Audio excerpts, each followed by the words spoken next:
is Troy Whetstone. I started officiating in the 2006-2007 season. I'm currently a level 4, or it's been changed to a high performance official. I started my minor hockey. I only played minor hockey, and I played AA out of Owen Sound, Ontario. Peter put me in contact actually with the North Toronto Minor Hockey Association, and a gentleman there who's the ref in chief is Mike Moore, who's still officiating today at North Toronto. He actually took me onto the ice at 6 o'clock in the morning for my first game and actually coached and developed me through there. GTHL actually trained me as well.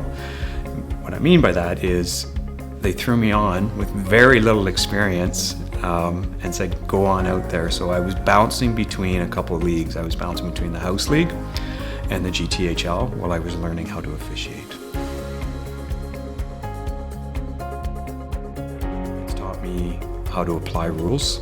It's told me how to read a rule book.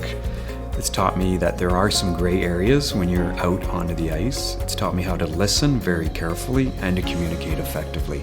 Those are things that, I try to share with the younger officials, as well as the relationships in the ref room that you make. You never know who's going to be in there. There'll be a lawyer, a doctor, and a policeman. That if you're looking for a certain career, there'll be somebody in the league that can help you. A number of years ago, I had the opportunity to do the prospects game.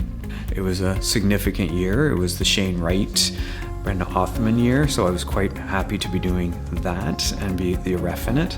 And off the ice, I'd say it's just being actually recently recognized for the Cooper Humanitarian Award by my peers and the colleagues through the GTHL for just helping out the youth of hockey.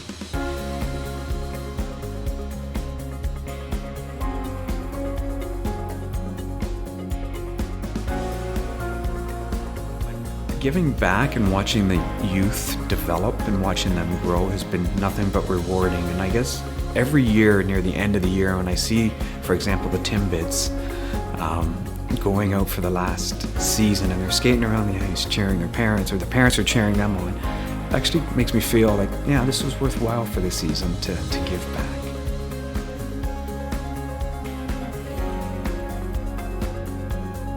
Pilmer in the office introduced me to Damien and asked if I wouldn't mind mentoring this new official. So Damien and I met. We actually interacted even before we stepped onto the ice. We communicated and we talked a little bit about hockey and some expectations. And he was quite nervous actually stepping in his first few games. But Rob matched me up and we worked a number of games, our first few shifts together.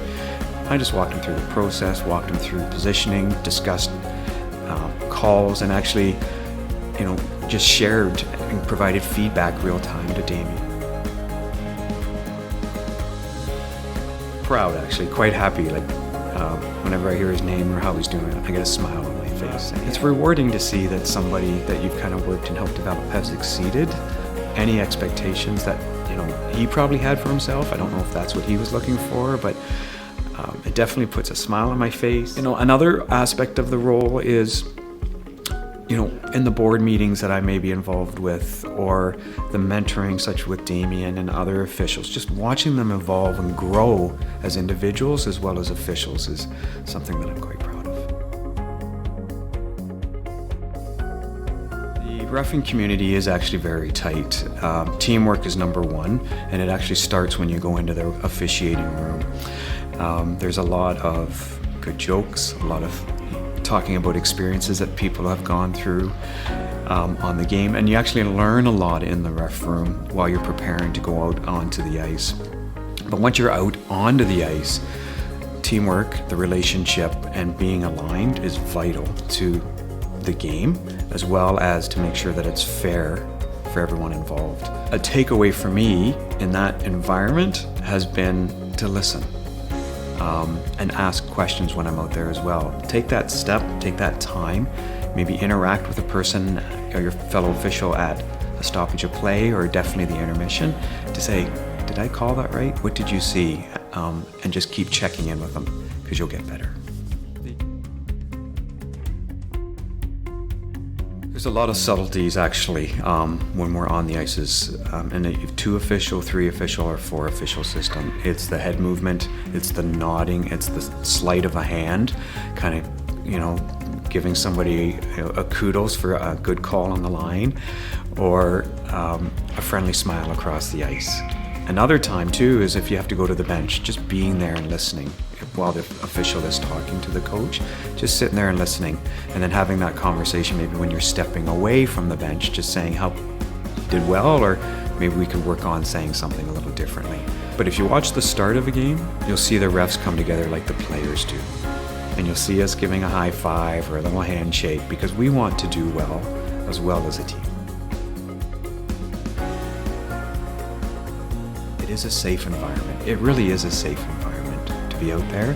You're actually enclosed on the ice surface in comparison to other things such as baseball or soccer. When you make a call on the ice, you have a community that supports you, as well as the relationships, as well as, sometimes you're going to be yelled at in life, but that's okay. What it allows you to do is you can tune them out.